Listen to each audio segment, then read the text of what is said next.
So the title of this morning's message is When the Battle Finds You. And this morning I'll be preaching part 1, and in 2 weeks' time I'll be preaching part 2, because this message is there's so much in it, and I know you've got some plans for later today. When the Battle Finds You, part 1. There are many Christians, there are many believers. You might even be sitting here today that was sold a lie when you came into Christianity or when you became a believer. And here's a lie that got sold and has been sold to many believers all over the world. When you receive the free gift of salvation, Jesus sorts out all your battles. He makes them disappear, capiche. And your life becomes problem-free. Has anyone experienced that? Nobody? Wow! It almost seems like we gained a few more battles, right? A few. Church, I want to establish a truth this morning. The gospel is not the news that you can receive Jesus Christ into your little life. The gospel is the news that Jesus receives you into His life. And when Jesus receives you into His life, you become a part of His family. You become a part of His economy. You become a part of His systems, His structures, His vision. You become a part of His values, a part of His mission, and you become a part of His kingdom. That is what you and I become a part of. His family, and He rules in His kingdom, but you and I become a part of the kingdom of God. And if you are a part of His family, you live in heavenly realms. There's a scripture that backs that up. And I get it's tough for many believers to understand that, because we sometimes think heavenly realms means we've got to float around in outer space and all of that, and your feet are right here on this earth. You and I live in heavenly realms. But we also live here on earth. The beautiful balance of spirit and flesh. But this is where you and I should be living from. We should be living from the kingdom of God. That is where every part of our lives, every decision, every choice, every purchase, every expense, everything we do should be from the kingdom of God. Because when you and I got saved, we were adopted into His family. Which means you and I cannot operate the way the world operates. We used to operate in the ways of the world when you and I were still under the father of lies, Satan. But you and I who are close to Jesus are in His family, and we operate from the kingdom of God because we live in the kingdom of God in heavenly realms, but here on earth. And the kingdom of God, His kingdom, functions opposite to the world.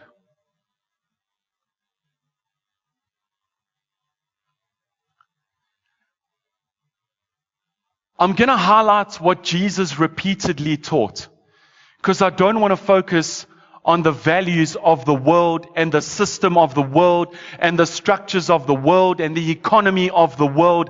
I want to focus, and I want us to focus on Jesus's values, His structures, His system, His kingdom that we are in.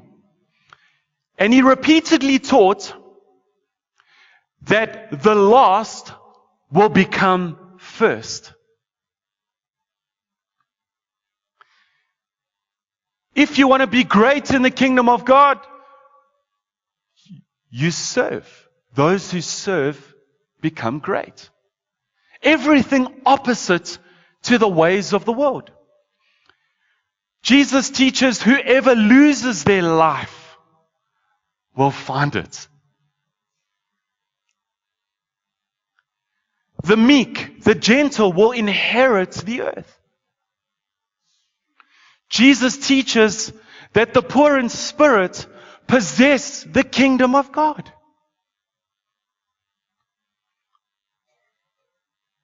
And whoever humbles himself or herself, whoever humbles themselves, will be lifted up.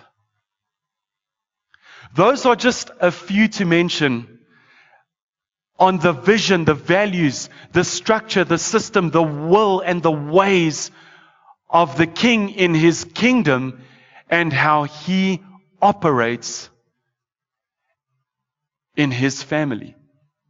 And when you and I get saved, we come into the kingdom of God, and all of a sudden we find that everything we've done in the world and the ways we were in the world is totally opposite to the ways of the kingdom of God. And there's that fine balance between letting go of your past, working out your past, and stepping into the new ways of life. Because there was a way that said an eye for an eye and a tooth for a tooth. But there's one that says love those who persecute you. Bless those who hate you. Pray for those who are against you. Isn't it phenomenal? Don't speak sign language back to the others who sign language you while they're driving past you.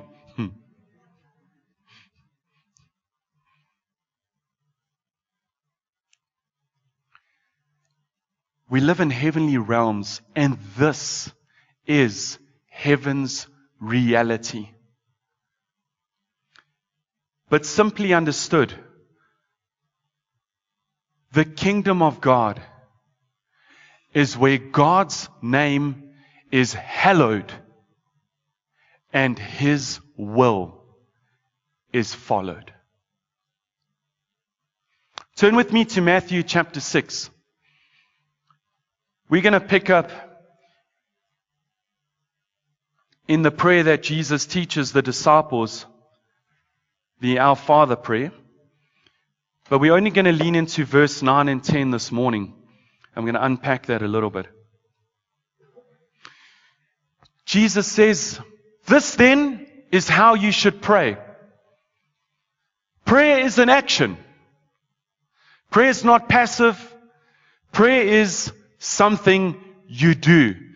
But remember, when He calls us to pray, prayer is also movement, which means something should be done.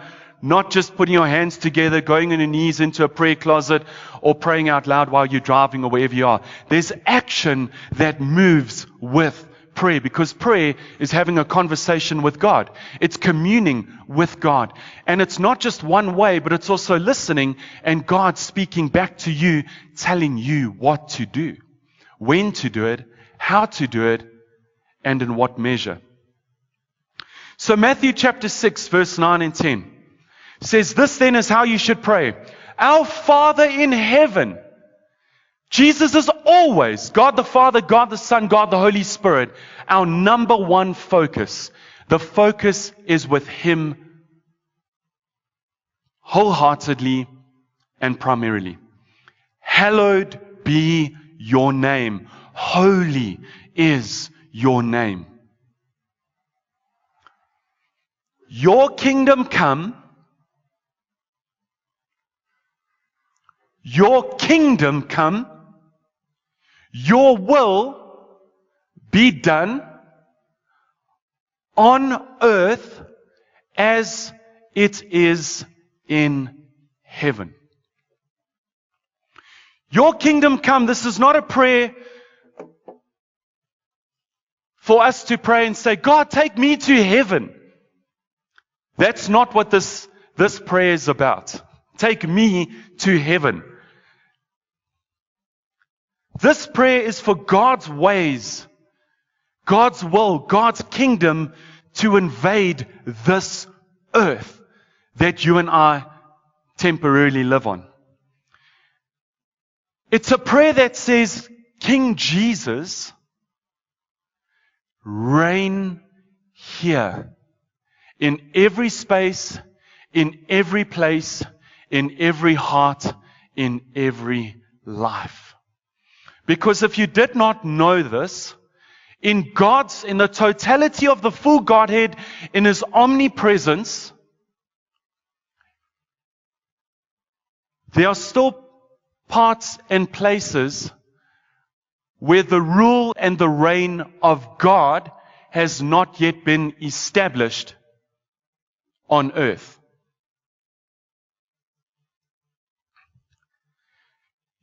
May your kingdom advance. May your gospel spread amongst all the earth and the nations. May your reign, may your rule and your reign be seen in me, in us, in our hearts, in our lives. And may we live that out. That's your kingdom come. Your will be done. Now you have a will, and I have a will, but God also has a will. And if you don't know what His will is, you will find it when you spend time with Him and read His Word. He makes His will very clear in His Word. And He will never share anything with you that is contrary to His Word and His will. Your will be done. How often do we ask Him, Lord, my will be done, and can you make my will happen? No, because it doesn't say, hallowed be Dustin's name. It says, hallowed be your name. And the kingdom is where your name is hallowed and your will is followed, not my will. And we need to surrender our will to the will of Jesus Christ. Your will be done means not my agenda, no agenda, but Jesus. Not my preferences. I've got a lot of preferences on how I prefer things. Not my preferences. Your will be done. Your ways, your purposes, and your plans. On earth as it is in heaven.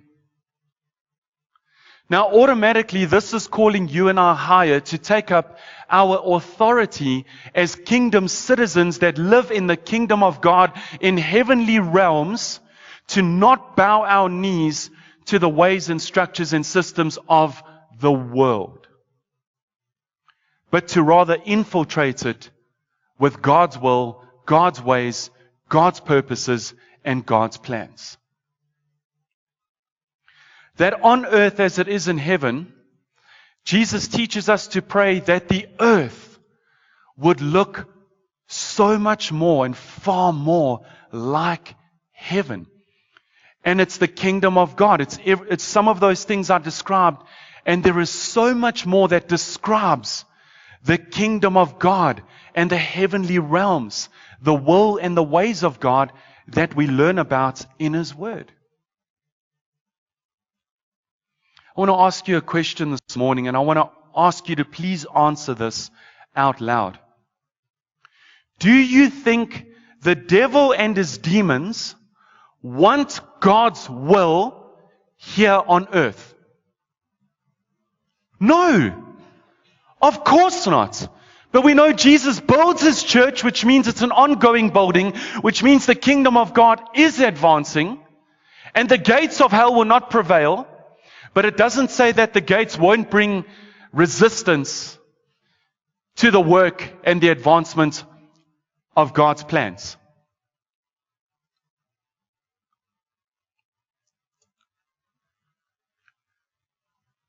Who do you think God has chosen to establish His will, His rule, His reign, and to advance His kingdom on earth through? Who do you think God has chosen to establish His will, His rule, His reign, and to advance His kingdom, to advance the kingdom of God here on earth through? Who do you think?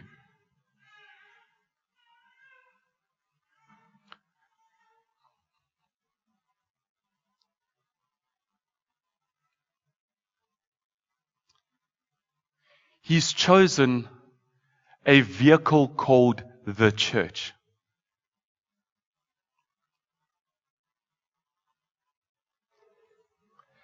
And a vehicle just helps our minds think about something that moves,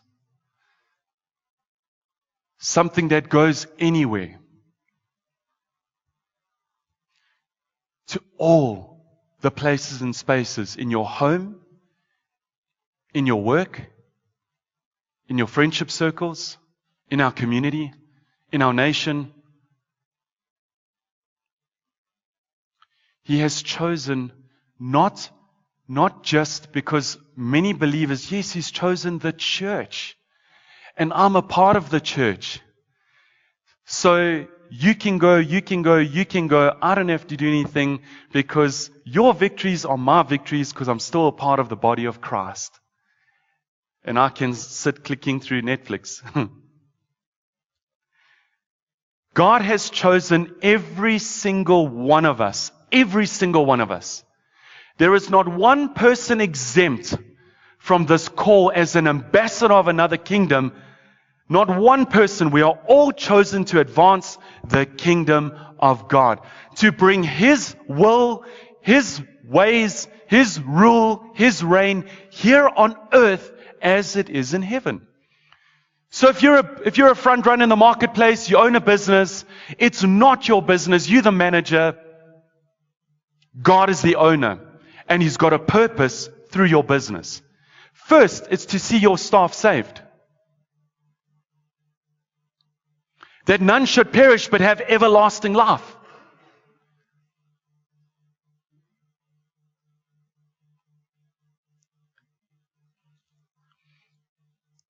If you're employed in a school, in a business, in the hospital, wherever you may be, what are we contributing as the rule and the reign of God, heaven on earth, where you and I are? That is what He's called us to do. To establish His will and advance His kingdom on earth as it is in heaven.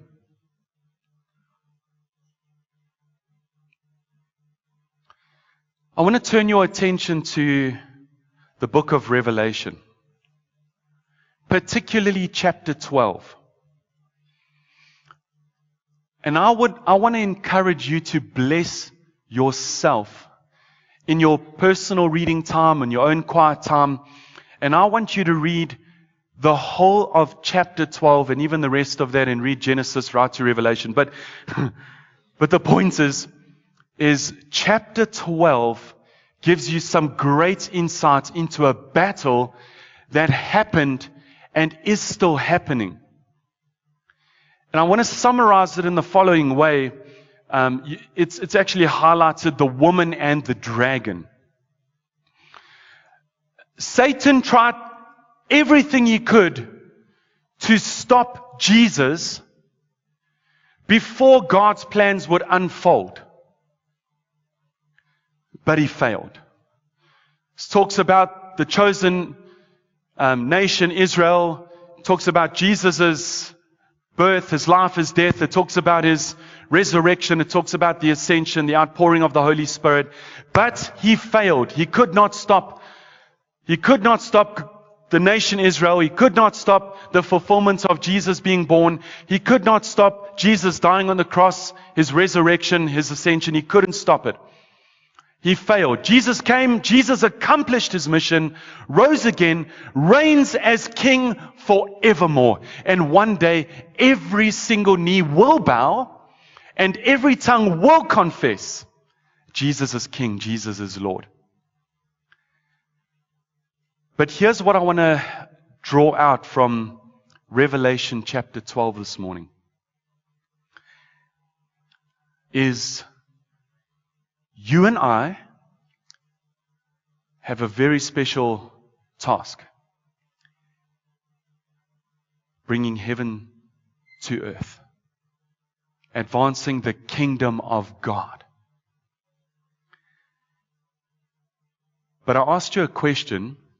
If you think the devil and his demons want you to bring the rule and the reign of God and advance the kingdom of God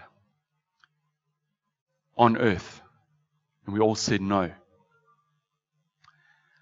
So because the enemy didn't win then, what has he done now? He's changed his battle plan. And this is where it becomes personal. Because I don't think there's anybody here today who wakes up on a Monday morning and it's like, enemy, come at me. Come, bruh. Come at me. Hey, man. I'll catch you, bro. I'm from Blue Lagoon. I don't think anyone does that. I don't think we go out looking for battles and looking for waging war. I don't even think that's wise to do. That's why this is when the battle finds you. Revelation chapter 12 verse 17 says the following. Then the dragon was enraged at the woman. He didn't win anything what I mentioned now. And this is what he does. And went off to wage war against the rest of her offspring. Now, if you don't know who the rest of her offspring is, it actually tells us. Those who keep God's commands and hold fast their testimony about Jesus. Surprise, that's you.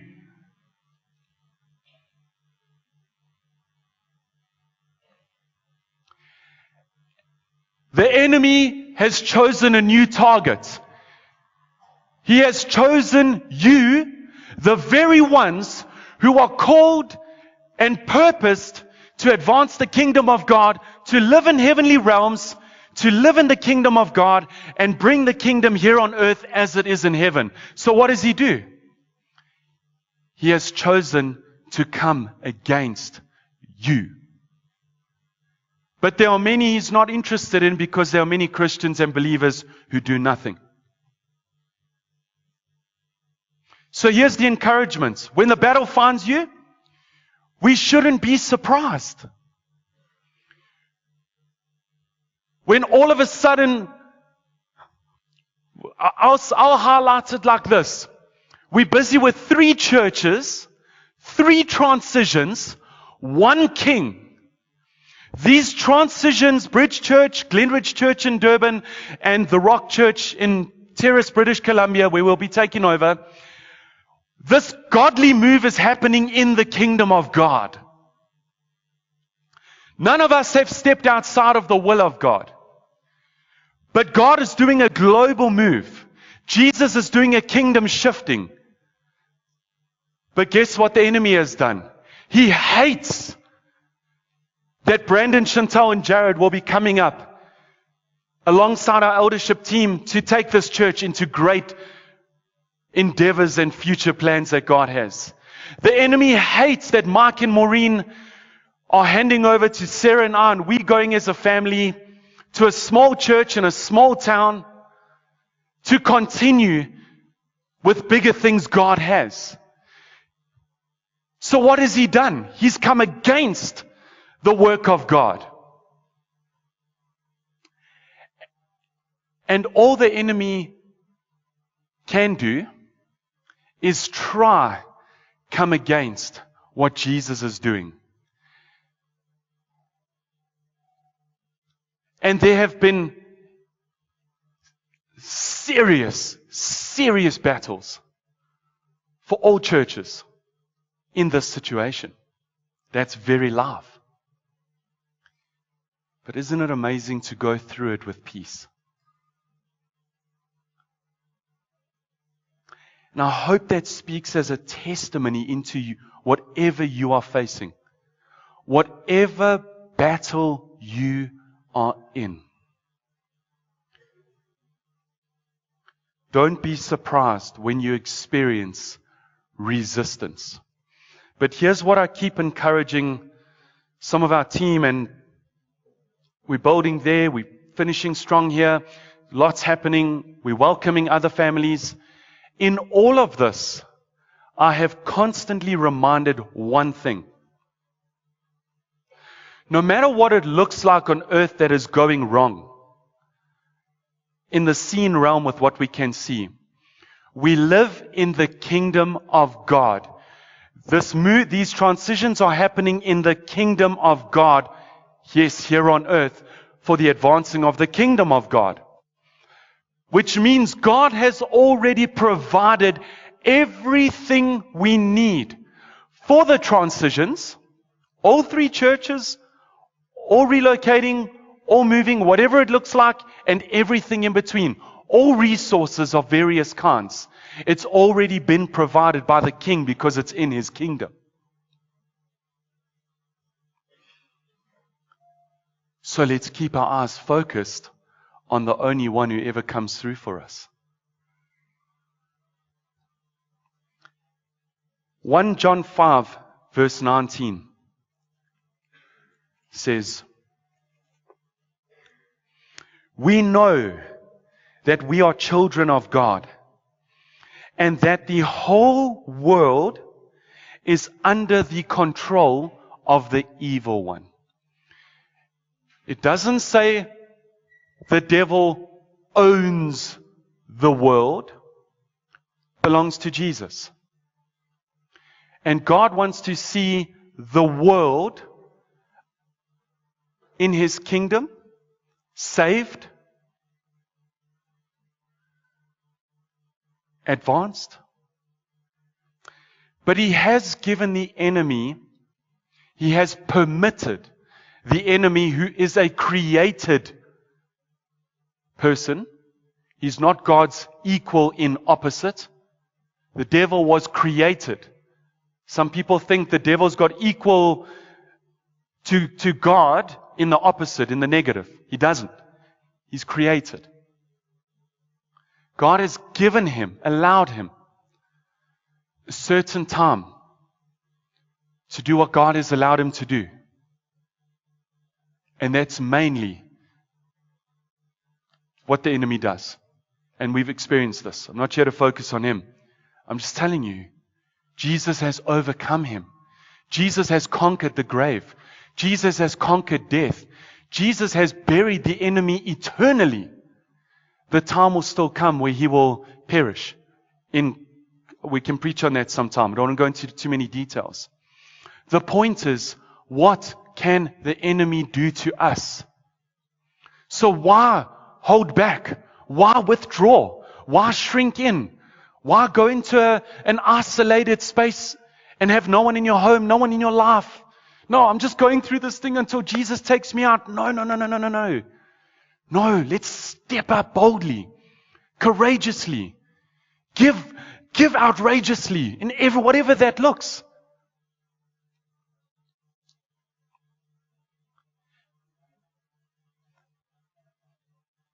As I close, I'll share this with you. The enemy cannot take your salvation, so he's going to come after your joy.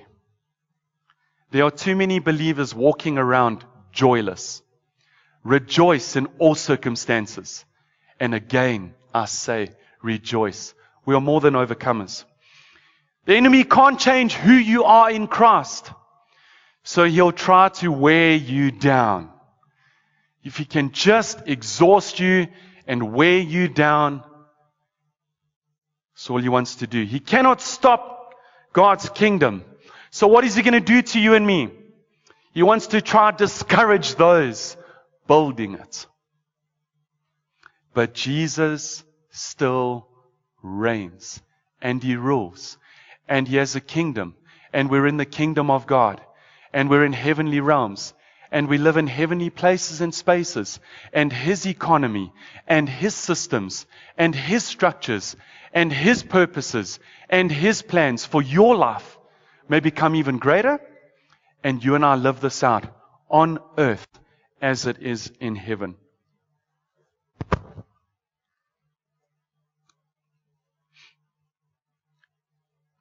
Church, before you needed grace, before you needed strength for today,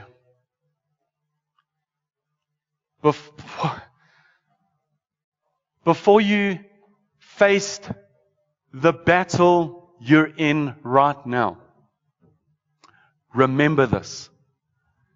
We live from God's kingdom. And bank this in your heart.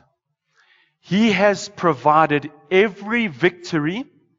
He has provided every single victory for every battle that finds you. Amen.